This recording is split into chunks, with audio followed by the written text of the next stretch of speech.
A key component of the modern world economy, the chemical industry delivers products and innovations to enhance everyday life. It is also an industry in transformation, where chemical executives and workers are delivering growth and industry-changing advancements while responding to pressures from investors, regulators, and public opinion. Discover how leading companies are approaching these challenges here on The Chemical Show. Join Victoria Meyer, president of Progressio Global and host of The Chemical Show, as she speaks with executives across the industry and learns how they are leading their companies to grow, transform, and push industry boundaries on all frontiers. Here's your host, Victoria Meyer. Hi, I'm Victoria Meyer. Welcome back to The Chemical Show. This week, I am speaking with Kristin Cordz, who is the VP of Business Development for Market Actives, which is the exclusive U.S. distributor of Bitrex safety technology.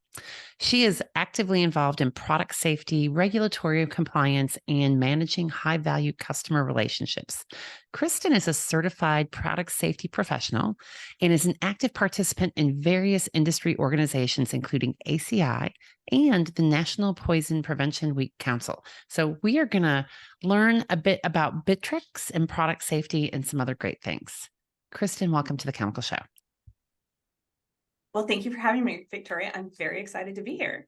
I am excited to have you here. What's your origin story? What got you interested in chemicals and product safety and brought you to where you are today? Well, my background is actually in veterinary medicine. My original plan was vet school, and I was working as a CVT, which stands for Certified Veterinary Technician, at an emergency and critical care hospital here in Portland. And I was working on my MBA. And when I finished my MBA, I kind of looked around and was like, I'd like a change, try something different and see what's out there.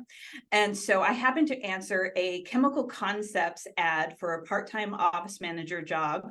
And it turned out that that was for Bitrex. And so I started with the company 13 years ago as a part-time office manager. And we've always been kind of a small company, but I've been able to kind of create my path and career. I went full-time about 9 years ago now and started as kind of national accounts manager. And then, slowly we've changed my title over time to the VP of Business Development, just because it more encompasses what I do. But I actually prefer to use the bitter gal rather than my actual official title, just because, we work in safety, and it's hard to have fun with safety. And there are a million people who are VPs of business development. And so it's not very memorable, right? But the bitter gal is. And so I've gone with that kind of personal branding, and it just really encompasses kind of the work we do in product safety and making the world better for a really good reason. Well, so that's a great lead in. So tell us a little bit about Market Actives and Bitrex. And being bitter, I guess, bitter in a good way. Yes, bitter in a good way. So Market Actives, as you mentioned, is the exclusive U.S. distributor, and we have been for the last 30 years. Really, the company owner helped build the Bitrex business here in the U.S., starting to put it into products and really getting that safety built up with the various consumer products that we go into. And Bitrex itself was discovered in the late 50s by a company called McFarland Smith. So they are a 200-plus-year-old pharmaceutical company that was trying to make a better anesthetic. And one of the variations that came out had no anesthetic properties. It just tasted really, really, really bad. And so I always call it kind of like, it's the Post-it invention. It's like that oops of, what are we going to do with this? And so the scientists at the time, they were like, oh, well, we could use this for alcohol denaturing because that was safer than the other options at the time. And then the first commercial use was actually on a Danish pig farm to keep the pigs from chewing on each other. And then in the early 80s, it became used primarily as a safety ingredient. So added into consumer products to help stop kids from eating and drinking things they shouldn't. And that's our primary function today. Yeah. So Bitrex is bitter. It's a bitter flavor additive for stuff. It is actually recognized by the Guinness Book of World Records as the world's most bitter substance. Okay. That's interesting. So, Bitrex is clearly centered around product safety. And I know that it goes into a lot of different products. And I'm hoping at some point here you touch on some of those products. I think that's interesting to people. So, in fact, maybe let's start there. Where would we find Bitrex and why? Sure.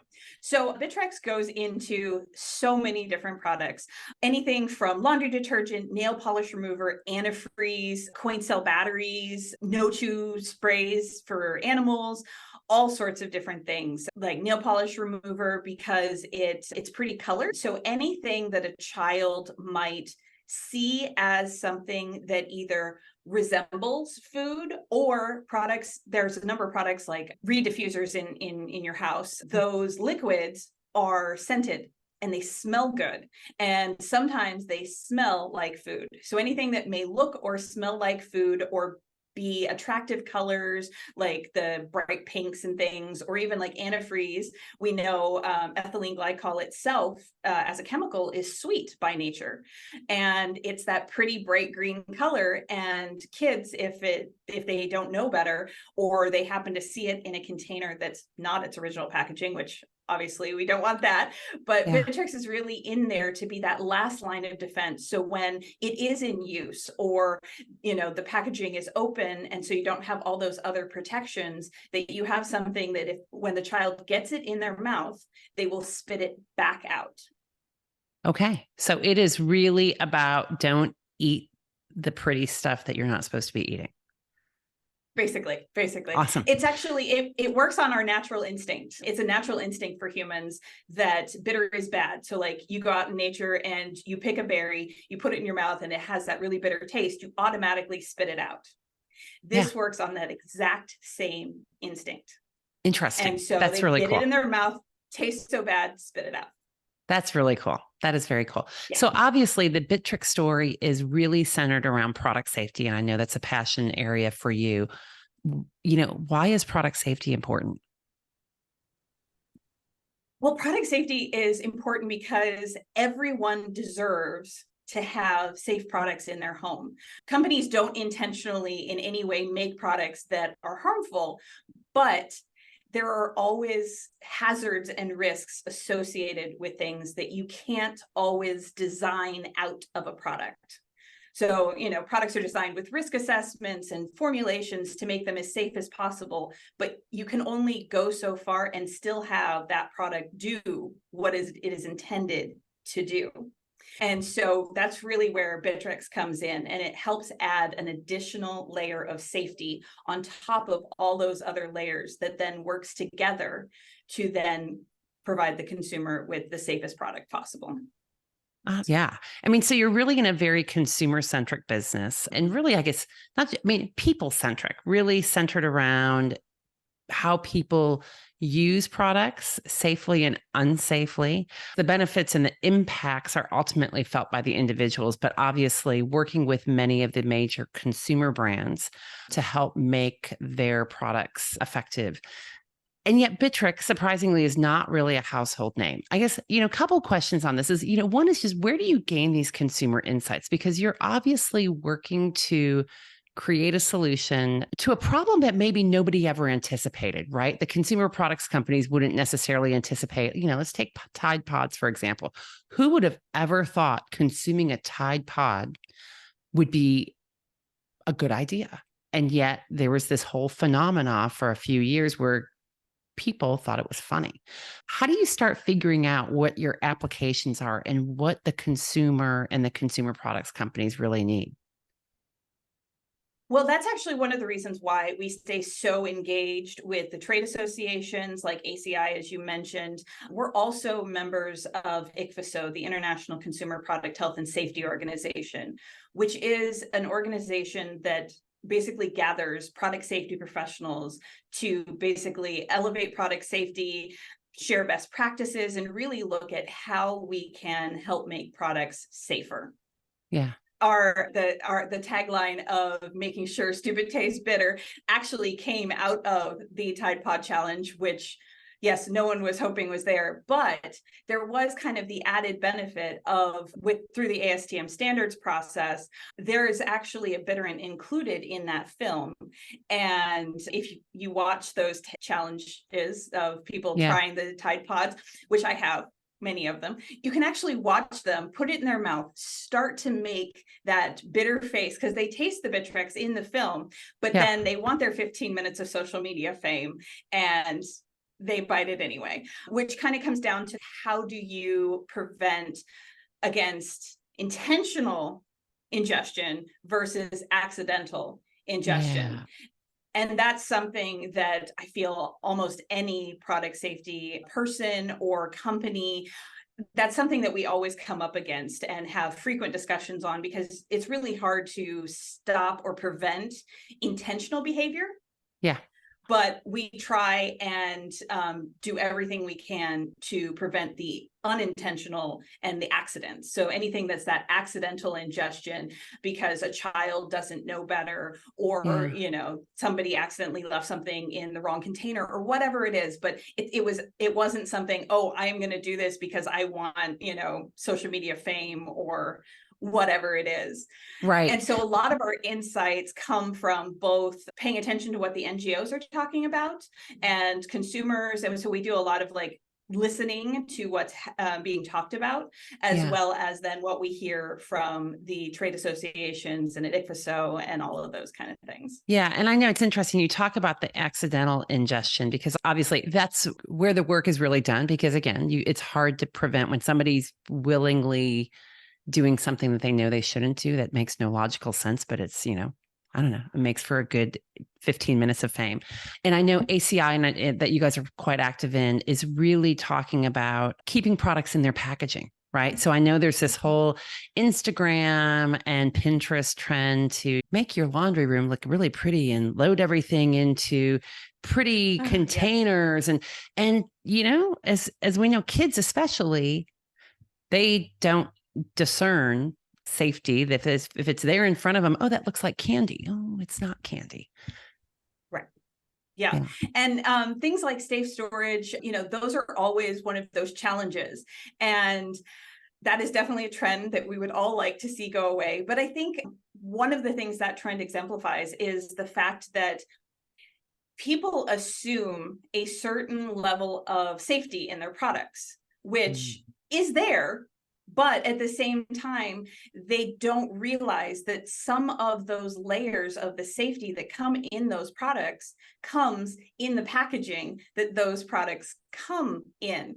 So yes, the product is designed to be as safe as possible, but then things like the packaging and the child resistant closures and all of those other pieces of products, well, yes, maybe they are not as aesthetically beautiful as, home organizers would like them to be, but they serve a function.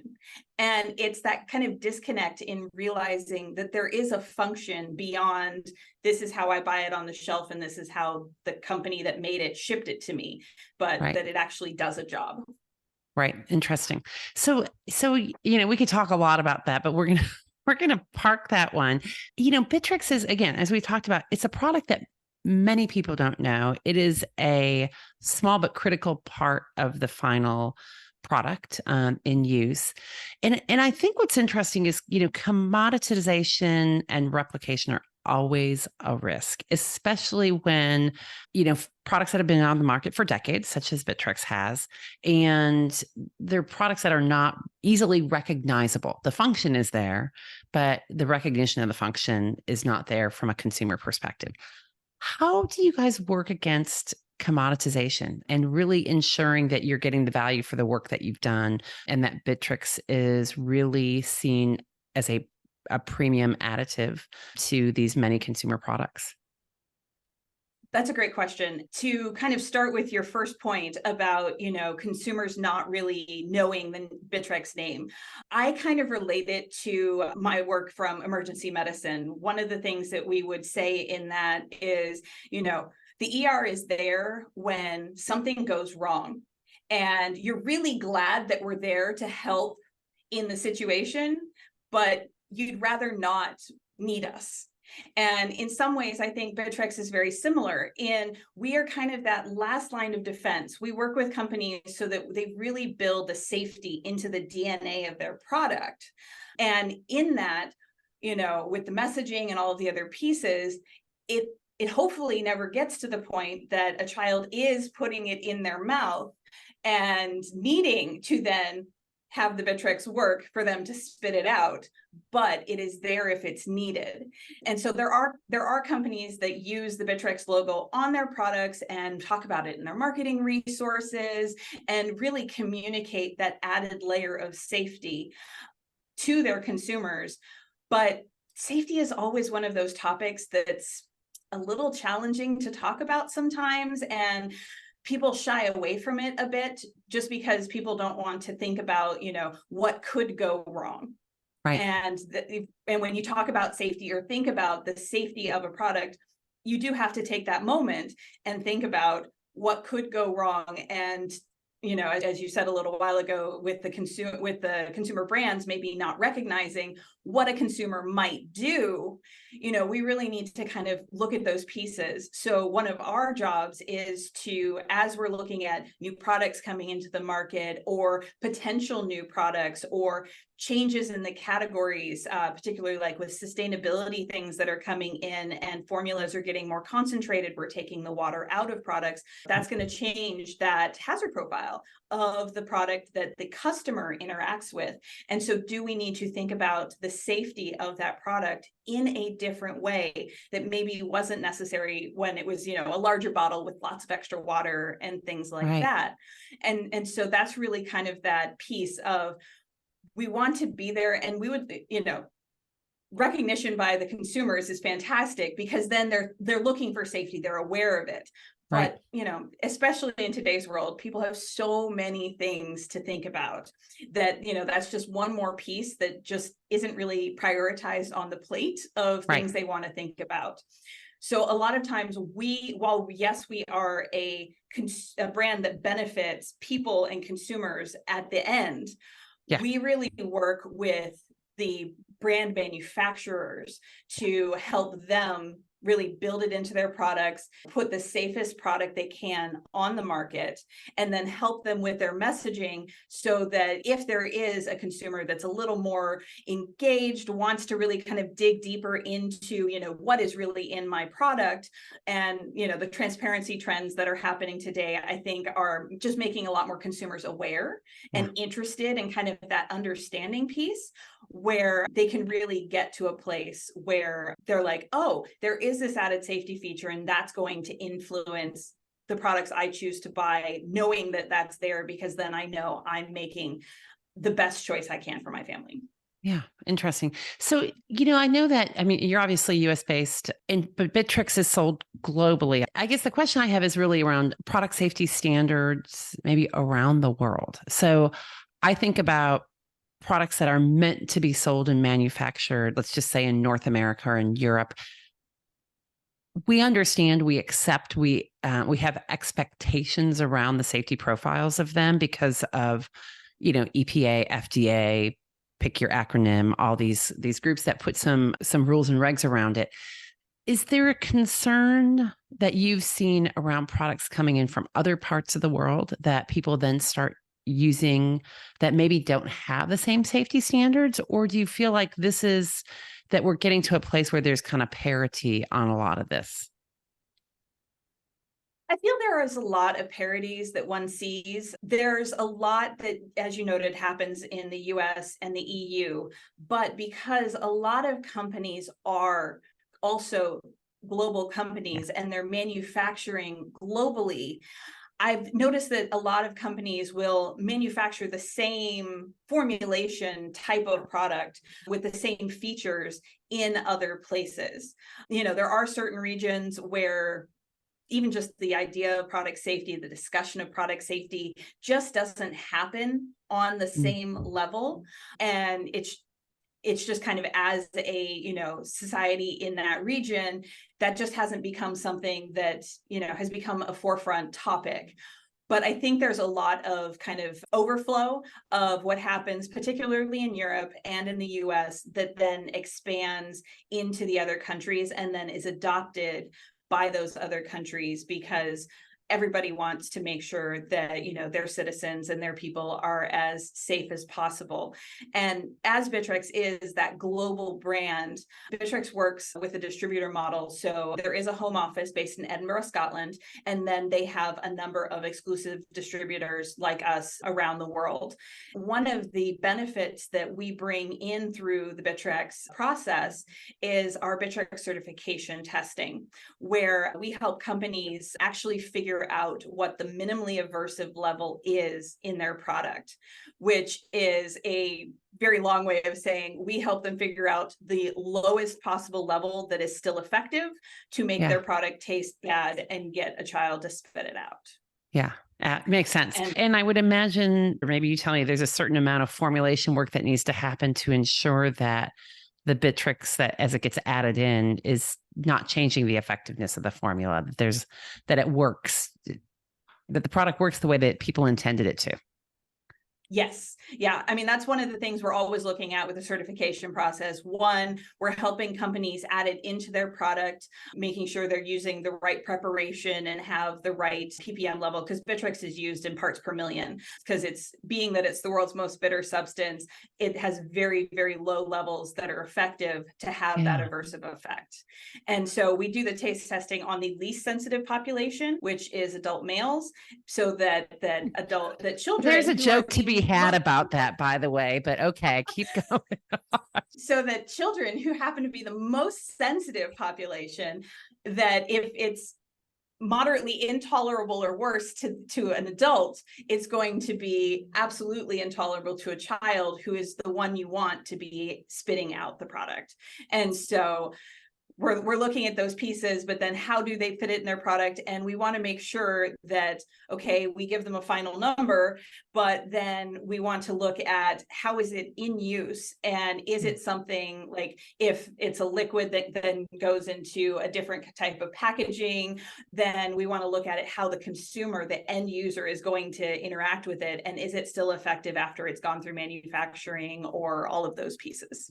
That's interesting. So the formulations are then, they're tested with humans, I guess. Mm-hmm. Is that what happens? It is, yeah. So Bitrex works with a independent sensory lab that is also in Edinburgh. So samples get sent to the home office lab, they get anonymized and then sent to the testing facility. So there's a toxicology review that happens to make sure that the samples are safe to be tested with humans.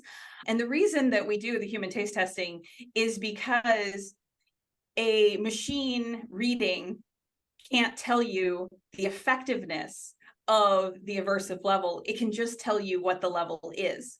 Yeah. But every formulation is a little bit different, and the chemicals that make up that formula are going to have different impacts on the perception of the bitterness, particularly things that have fragrance in them.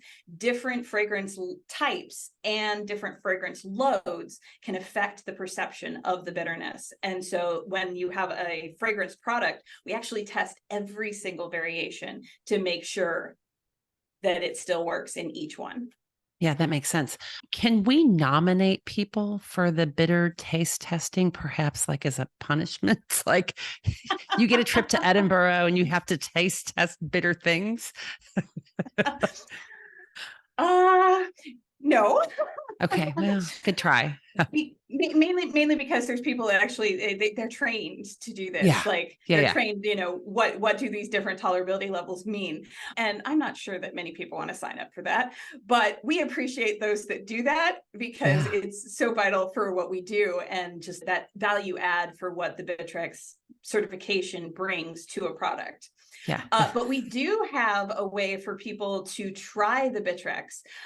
Just when you tell someone this is the world's most bitter substance, there's a lot of people who either have no idea what that might mean, or they think like more like lemon, whereas because lemon's more sour, whereas this is bitter. And so it's a nuanced difference, but like Yeah. lemon, you get that like classic lemon face, and then bitter, you actually spit out. So we actually have taste test kits. They're basically paper strips that have Bitrex on one end of them. And it's a chance for people to taste the Bitrex, get an understanding of this is what it's doing in your product. And then they just have that memorable, because it's a very visceral experience. And so you have that opportunity to like, oh, okay, I get why this works and why making our product bitter would make someone spit this out and how that adds the safety to our product. And so that's something we provide to people who request them through the Bitrex website, or to new customers we're working with. We have a lot of customers who are adding it in their products that then use it in their sales meetings with like when they're going into a new retailer, they actually include that as part of their messaging to show that, you know, this is that added feature that we have in here, and this is what it tastes like, and this is why it's there. That's cool. And that makes sense because otherwise it's just conceptual and we don't really understand it. So you're going to send me some of these test strips. So maybe I'll do it either live or I'll do an outtake for when we publish this. I may regret that, by the way, but I'd love to be the guinea pig testing this bitter Bitrex. Oh, I will happily send you a taste test kit. Yes, absolutely. It is a lot of fun. I mean, we have people, we've gone to trade shows, and there was one we went to, and there was a guy who stopped by the booth, and he's like, yeah, I did that 20 years ago. I'm not doing that again. That's hilarious. Because it's one of those, once it's there, you're like, yeah. And then do you have to like wash it down with water? You know how like when you eat hot peppers and your mouth is hot and burning and you're trying to figure out, oh, now what am I going to do? I'm going to eat something. Am I going to drink milk? Am I going to do something? Is there a counter to the bitter Bitrex taste? Yes. The antidote is chocolate. Oh, that's beautiful. Are you serious though? I am serious. Yes. Okay. The antidote to the Bitrex is the chocolate, and milk chocolate works best. But I usually recommend people eat a couple pieces because basically it'll help coat the taste buds, and then it'll help neutralize the Bitrex. All right. So Bitrex and chocolate. Drive people to try the bad stuff to eat the chocolate. That's awesome. But you must taste it first, not the chocolate first. Chocolate right, because then it negates it. Yeah, that makes sense. Exactly. So you've been really active with ACI and part of their Future Leaders program, which played a really key role in the What Cleaning Ingredients Do ingredient communication tool that rolled out about a year ago. So can you talk about just what prompted the development of that tool? Yeah, so I've been honored to be part of the Future Leaders group at ACI since its inception. We really started our work in 2019. And what we wanted to have was more than just like a leadership development program, but we wanted to have a relevant impact on the cleaning products industry, where it's going, and really how could we help shape and impact where the cleaning products industry is going. And so when we started looking at, you know, kind of where was that niche that wasn't being filled by another group, and where could we have that impact, it was really in ingredient transparency. That was the year before the SBA B 258. So California's Right to Know Act was set to go into effect starting in January of 2020. And we really wanted to look at both how could we help kind of companies understand how consumers were going to perceive this change. And, you know, because all of a sudden labels are going to start to look different. There's going to be more disclosures of information. And when labels change and things that consumers actually see changes, it becomes, you know, oh my goodness, what is this? And so we really wanted to look at how consumers would be effective and then take that learning back to the industry. And so we actually started with design thinking and designed a project that did empathy interviews and consumer insights with actual consumers on their perceptions of the labels, their priorities of ingredient transparency, like what are the most important things on a label, how do they feel about, you know, ingredients in general, is like, do they understand when things are listed, and just what do they want to know? And so one of the things that they told us was that they felt trusted and cared for more by the brands when they were sharing this additional level of transparency and telling them what was in the product, they actually felt that the brands were showing a greater level of care for them. And that it was increasing their trust in those brands. And so we wanted to see how we could really, while keeping that consumer as a true north, how we could really impact how consumers interacted with the new information. Because one of the other things they told us was, well, the chemical names are great, but they don't really understand what those chemical names are, because, those are sometimes, multi-word things, and you read that and go, huh. I mean, even water, you look right. at Well, that and I like, would say, even jumping in here, really, even people in the chemical industry don't recognize and know all those names, or people right. in consumer products companies doing formulations may or may not know all those names. You know, the ones that you interact with on a daily basis. You maybe know the ones that your company sells or that your company uses, but there's an entire array of products, thousands of products that are kind of unknown from you're just not aware of them. You just trust that it's, again, back to the whole trusting the brands, trusting the formulations, that it's the right product in the right place. And so this whole aspect of being able to interpret what the product is, it's hard. Right. And so what we wanted to look at was, how could we have an additional piece that really helps standardize consumer understanding? There's great tools like Smart Label where companies can, put those things out there. And so one of the things we did was we actually did a scrub of Smart Label and looked at, the different descriptions for the various ingredients that was included in that, which is what a consumer would see. And the example that we use the most is actually water. There were 14 different definitions for the function of water in a product. Wow. And yeah, we had that exact same response. It's like, that could be a little confusing. I mean, some were as, short as a couple words, and one was like 3 sentences long. There's just so much in between that it's hard as a consumer to then go, okay, how do I interact with this? How do I even know, what this does in the product? So what we basically wanted to do was then, how could we standardize the language in a way that was consumer friendly and accessible to really give them that knowledge they needed to feel empowered with this extra disclosure on their label. And it's like, okay, well, there's that chemical, but that chemical is a surfactant.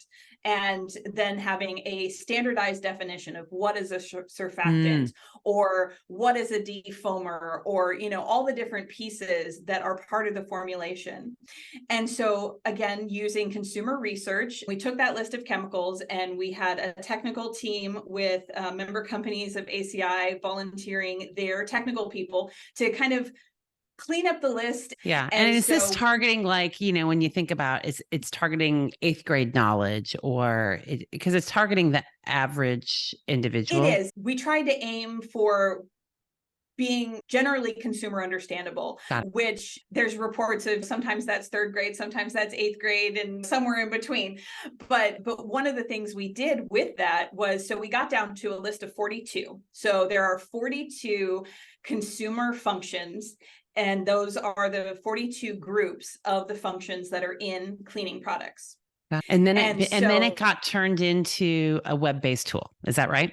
Yeah. So we turned it into a web-based tool, and we launched that with member companies. And then we also have been able to integrate it into the Smart Label integration portal. So that's the kind of back end of Smart Label. So that's not the side the consumers see, that's the side that the company's putting in the information.